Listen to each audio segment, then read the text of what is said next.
Assalamualaikum warahmatullahi wabarakatuh. Perkenalkan saya Hilda Hirani Arsyad dari kelas L dengan NIM 21070155 2009. Nah, isu keluarga yang saya angkat itu terkait dengan kekerasan dalam rumah tangga atau KDRT. Tak lupa pula saya berterima kasih kepada dosen pengampu pada mata kuliah psikologi keluarga, yaitu ada Bapak Dr. Muhammad Daud MSI dan Ibu Novita Maulidia Jalal SPC psikolog. Adapun poin pertama yang akan kita bahas itu terkait dengan definisi kekerasan dalam rumah tangga, di mana setiap keluarga pada awalnya itu selalu mendambakan kehidupan rumah tangga yang aman, nyaman, dan membahagiakan. Namun, tidak bisa dipungkiri bahwa kehidupan berkeluarga itu selalu mengenai kebahagiaan. Ada kalanya itu terdapat konflik yang hadir yang berakibat dari kesalahpahaman atau ketidaksesuaian antara satu sama lain.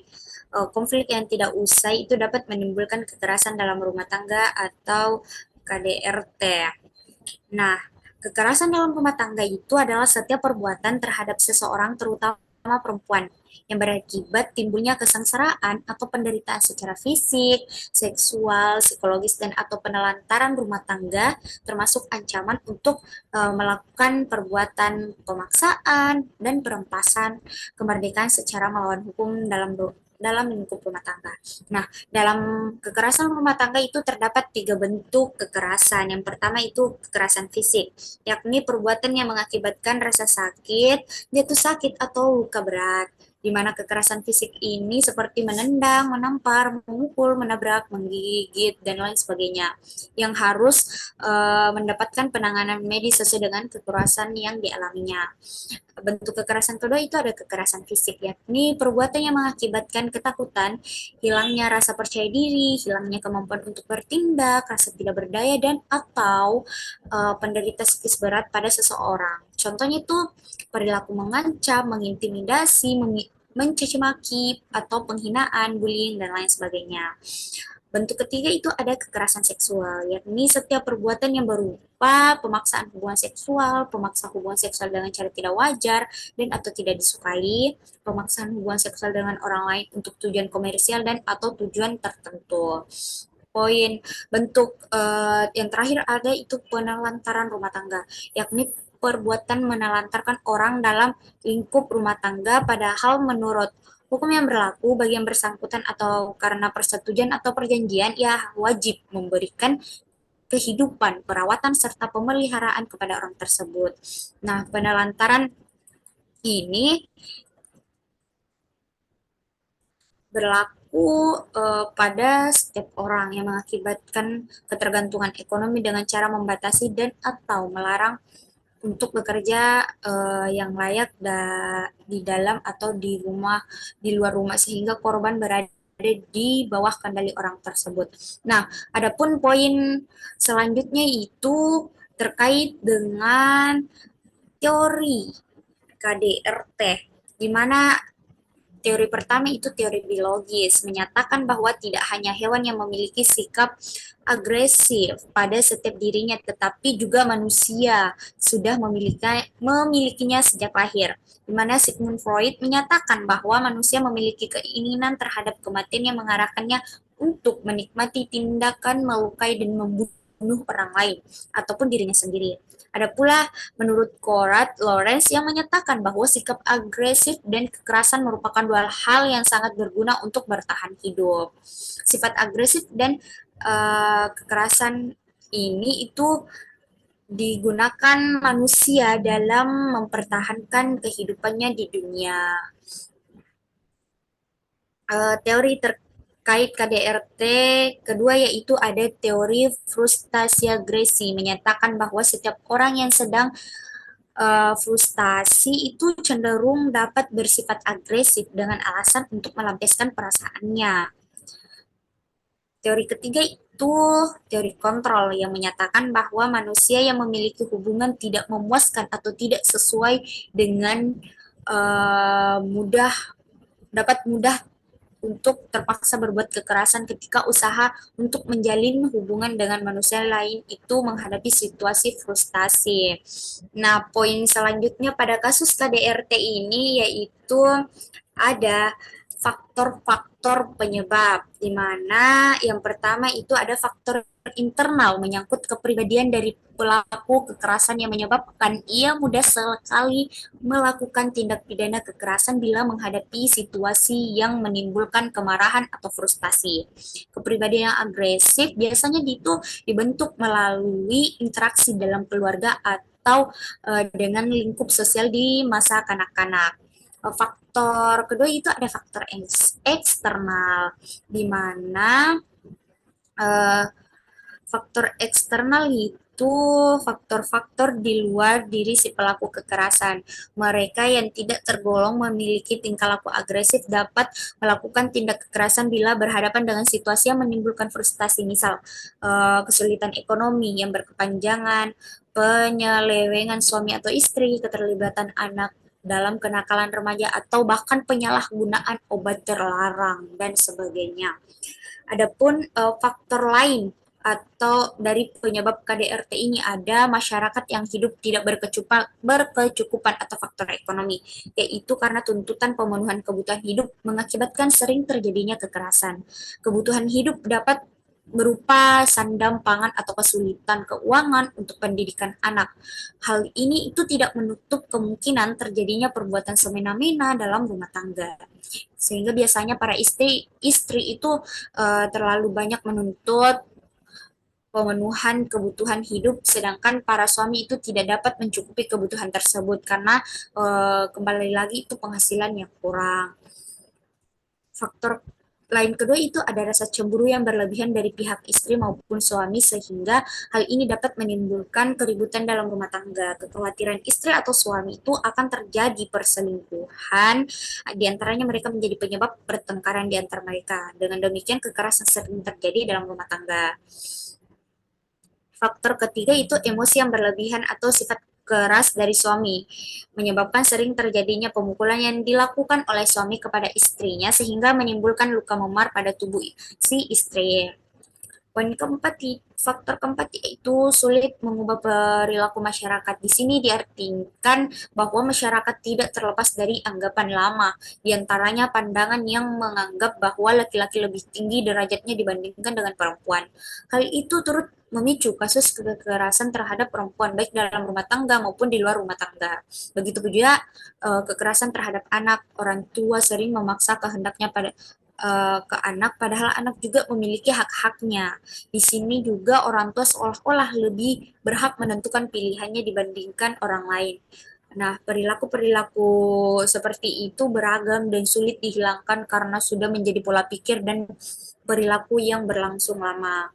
Poin terakhir itu kurangnya pengetahuan terhadap hukum. Ini juga dapat menjadi penyebab terjadinya kekerasan dalam rumah tangga.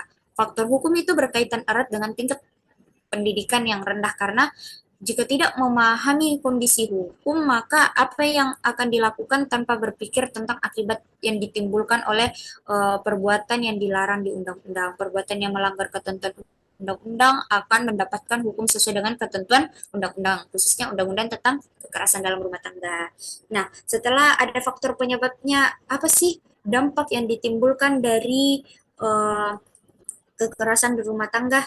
Nah, dampaknya sendiri itu ke korban akan mengalami trauma fisik, psikologis, atau mental, dan psikososial. Di antaranya itu fisik berupa luka fisik, kerusakan syaraf, pingsan, cacat permanen, gugur kandungan, kehamilan, gangguan organ reproduksi atau infeksi, penyakit kelamin, dan kematian. Sedangkan untuk psikologis dan atau mental itu berupa kehilangan nafsu makan, gangguan tidur atau insomnia, mimpi buruk, cemas, takut, tidak percaya diri, hilangnya inisiatif, tidak berdaya, tidak percaya dengan apa yang terjadi, mudah curiga atau paranoid, kehilangan akal sehat, depresi berat. Sehingga seringkali eh, akibat dari tindakan kekerasan dalam rumah tangga itu tidak hanya menimpa korban secara langsung, tetapi juga akan menimpa anggota lain dalam rumah tangga secara tidak langsungnya. Tindakan kekerasan suami istri terhadap istri itu sebaliknya, misal dapat meninggalkan kesan negatif yang mendalam di hati mereka, anak-anak, dan anggota keluarga lain. Sehingga kesan negatif ini pada akhirnya dapat pula menimbulkan kebencian dan benih-benih dendam yang tidak berkesudahan terhadap pelaku. Bukan itu saja, rumah tangga yang dibangun untuk kepentingan bersama akan berantakan. Tidak jarang pelaku turut menderita karena depresi dan tekanan mental berlebihan yang dialaminya akibat penyesalan yang tiada berguna. Nah, setelah saya paparkan terkait dengan dampak yang ditimbulkan, saya akan memaparkan terkait dengan upaya, di mana adapun upaya penanggulangan tindak pidana kekerasan dalam rumah tangga secara preventif, yaitu kegiatan pembinaan dan penyuluhan terhadap masyarakat. Kegiatan ini itu dimaksud untuk menjelaskan pentingnya memelihara keutuhan rumah tangga yang harmonis dan sejahtera. Selain itu, mereka yang berada dalam lingkup rumah tangga merupakan manusia yang memiliki harkat dan martabat sesuai dengan hak asasi yang dimiliki, sehingga kekerasan dalam rumah tangga itu tidak boleh terjadi di antara mereka. Mengingat masih banyak masyarakat yang mempunyai tingkat pendidikan rendah, maka melalui penyuluhan ini dan pembinaan ini diharapkan agar mereka mempunyai pengetahuan yang lebih luas dalam menjaga keutuhan keluarga.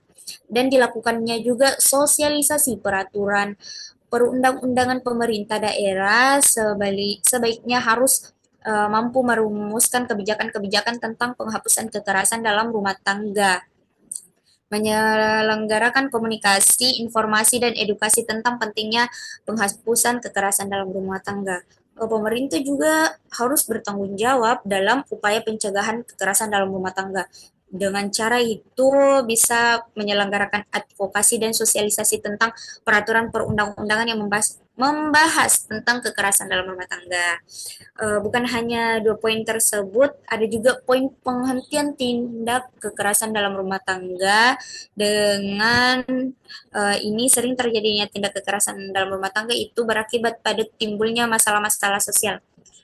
Misal, banyaknya kasus perceraian, anak-anak menjadi terlantar karena perceraian. Oleh sebab itu, sudah menjadi kewajiban menurut undang-undang bahwa setiap orang yang mendengar, melihat, atau mengetahui terjadinya kekerasan dalam rumah tangga itu wajib berupaya mencegah berlangsungnya tindak pidana kekerasan dan memberikan perlindungan terhadap korban.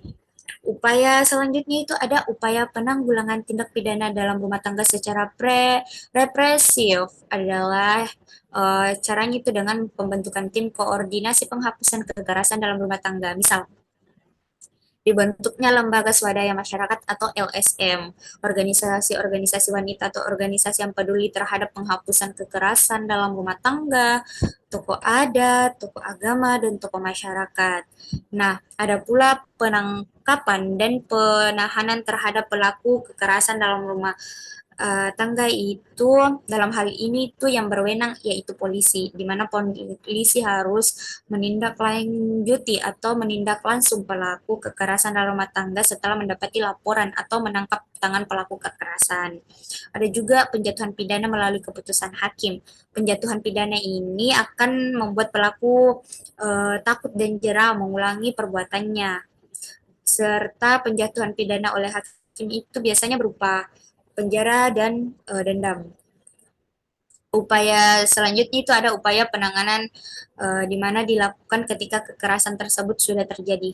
Upaya penanganan ini dilakukan dengan memberikan pelayanan medis, psikologis, hukum, atau hanya sebatas konseling sesuai dengan kebutuhan korban. Untuk mempermudah masyarakat menjangkau P2, TT2A dibentuk di pos-pos pelayanan di setiap kecamatan yang pengurusannya ya mengurus PKK desa. Upaya yang terakhir yaitu upaya pemulihan, di mana pemulihan korban kekerasan dalam rumah tangga itu diarahkan pada pemulihan kondisi korban seperti seperti semula baik fisik maupun psikis sehingga korban dapat menjalankan aktivitasnya sehari-hari dan dapat hidup di tengah masyarakat seperti semula. Pemulihan korban ini dilakukan melalui pemberdayaan dan rehabilitasi sosial. Pemberdayaan itu dilakukan melalui pelatihan-pelatihan agar korban dapat mandiri dan tidak tergantung secara ekonomi kepada suaminya. Misal, korban diberi keterampilan dengan cara keterampilan seperti menjahit, memasak, kemudian diberikan modal usaha agar keterampilan yang sudah diberikan tadi itu dapat diterapkannya dan tidak sia-sia. Adapun referensi yang saya gunakan pada materi ini ya bisa dilihat, dan mungkin sekian yang sempat saya sampaikan, kurang dan lebihnya mohon dimaafkan. Wabillahi taufiq wal hidayah. Wassalamualaikum warahmatullahi wabarakatuh. Terima kasih banyak.